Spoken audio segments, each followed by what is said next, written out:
We continue with the Gods of Yu-Gi-Oh series, and today we are going through the evil gods from the Yu-Gi-Oh! R spin-off manga. This installment will be a bit different because these gods don't have much depth compared to the ones we've covered before. For example, they are not inspired by any gods from our world, but still I hope I could fish out enough to make the video interesting for you. Let's start with what the evil gods actually are for the people who haven't read the Yu-Gi-Oh! R manga. Of course, the story of the evil gods begins with the creator of duel monsters. Pegasus created designs for the evil gods after creating the original god cards. These were the Wicked Eraser, the Wicked Dreadroot and the Wicked Avatar. The names themselves don't come from him. Pegasus created just the concepts of these cards, as a countermeasure to the Egyptian gods, but never completed them because they were cursed. They were cards full of bad omen and evil intent. Therefore, Pegasus only left the developed data of the cards, which were then baptized as the evil gods by one of his adopted children, Yugioh.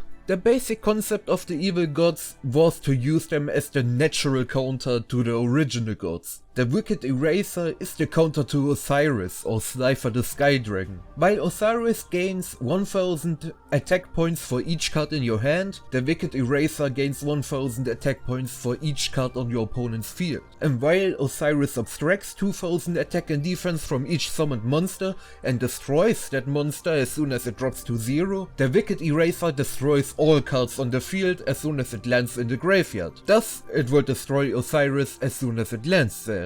The Wicked Dreadroot is the counterpart to Obelisk the Tormentor. While you can sacrifice 2 monsters with Obelisk to destroy all of your opponent's monsters, the Wicked Dreadroot can halve the attack and defense of all other monsters. This means that its own 4000 attack points is more than the 2000 attack points of Obelisk. In addition, the Wicked Dreadroot has been given an evolved form by the spell card Divine Evolution, which looks like a fusion of the Eraser and the Dreadroot. This gives him an extra 1000 attack and defense and increases his divine level on top of that, which puts him above Obelisk, and Obelisk wouldn't even be able to destroy him with his effect. Then we have the Wicked Avatar, who is the counterpart to the Winged Dragon of Ra. This can be seen visually by the fact that he is also in the shape of a sphere and thus represents a solar eclipse, while Ra is the symbol for the sun. Ra's attack points are defined by how much attack the monsters you offered as tribute for Ra had, which you will continue to sacrifice for Ra, and whether you reduce your life points to 1, while Ra gets the remaining points as attack points.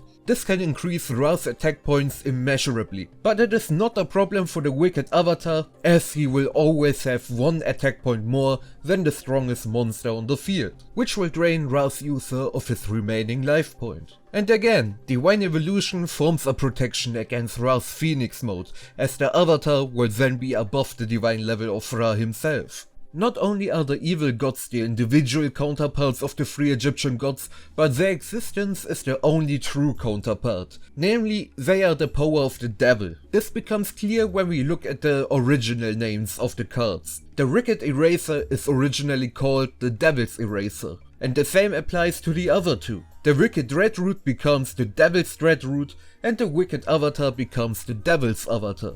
So it makes sense that they represent the counterpart to the gods, as the devil itself is the counterpart to the god. And this is also shown by several factors, such as the fact that the 3 evil gods each evoke 1 or more negative emotions. The Devil's Eraser stimulates your bloodlust for revenge, and is very much associated with death, as we saw with Bandit Keith. He was completely driven by his vengeance and did not act accordingly to his own will. And when the Eraser was destroyed, the whole field was flooded in black blood, which Keith explains as the state of death. The Devil's Dreadroot spreads immense fear. Even in the original card text it is written that fear dominates the entire field. The Pharaoh himself felt this fear when Yugioh summoned the Dreadroot against him. And the Devil's Avatar drives the user mad, combined with hatred and bloodlust. Yugioh himself said that the Avatar combined with his spirit and directly instructed him to kill the king, the Pharaoh who controls the Egyptian gods. Furthermore, the Avatar gave Yugioh the power to find a way to reincarnate humans by non-ethical means. For example, he revived Bandit Keith and planned to revive Pegasus in the body of Anzu or Thea. You can literally say that Yaku Tenma has made a deal with the devil.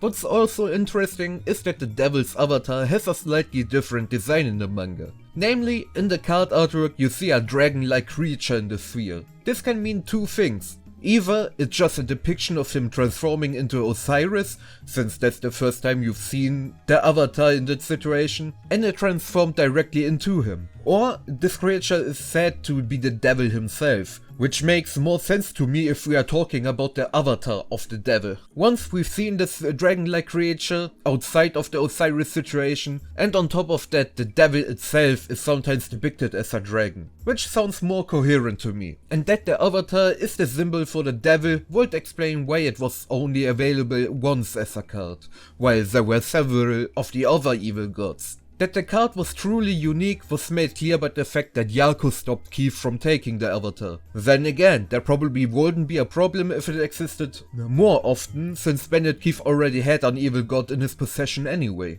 But well, to summarize the story of the evil gods again, Pegasus created the concepts of the evil gods to have a counter to the god cards, as their power could be a huge mistake for humanity. However, he discarded the designs as they would only add to the problem. After Pegasus died, Yaku Tenma, one of Pegasus' adopted children, set himself the goal of bringing Pegasus back to life. And to do this, he took the concepts of the evil gods, gave them names, and completed them. He used the avatar and the deck of Bandit Keith to bring him back to life. This taught him that he could really try to do the same with Pegasus, so he tries his best to achieve this goal. He asks the reborn Bandit Keith who was responsible for the death of Pegasus. Keith of course knew nothing about it as he died before Pegasus, and simply blamed it on Yugi. The devil's avatar polluted Yaku's soul and fueled both his desire for revenge and his hatred for Yugi. The root and the devil's eraser each received another copy. Yaku had all three evil gods in his deck, Gekko had the Dreadroot in his deck, and Keith had the eraser in his. Gekko Tenma was controlled by Yaku and the devil's avatar to take on Yugi. After Gekko lost to the Pharaoh, he got out of Yaku's control and tore up his copy of the Devil's Dreadroot. Keith had defeated the strongest card professor Richie Merced with the Devil's Eraser to claim the title of strongest card professor. He then went on to duel against Jonochi or Joey, who had managed to defeat the evil god and thus also Bandit Keith. We didn't see if anything was done to the card afterwards, but it's safe to assume that it was destroyed after the whole thing. And then we have Yaku, who used the devil's avatar against the Pharaoh to copy Osiris. Then he had a duel against Kaiba, which he was able to win by combining the power of the avatar and the Dreadroot, but in the end he lost the final duel against the Pharaoh despite playing the avatar and the eraser. Yaku was freed from the control of the evil gods and came to terms with himself and stopped pursuing the reanimation project for Pegasus. He destroyed his copies of the evil gods and any damage was undone. So, the evil gods no longer exist, unless you want to assume that Keith's copy of the eraser still exists. And that's it for the video. I hope I was able to give you insights into the evil gods and in general how versatile the Yu-Gi-Oh world is with the gods. The next Gods in Yu-Gi-Oh part will be about Zorg, so don't forget to subscribe to this channel if you don't wanna miss it. Of course, I would also be happy about a like and a comment about your opinion about the evil gods. And that's it for this video. Thank you for tuning in, have a nice day, and we see us in my next video. Bye!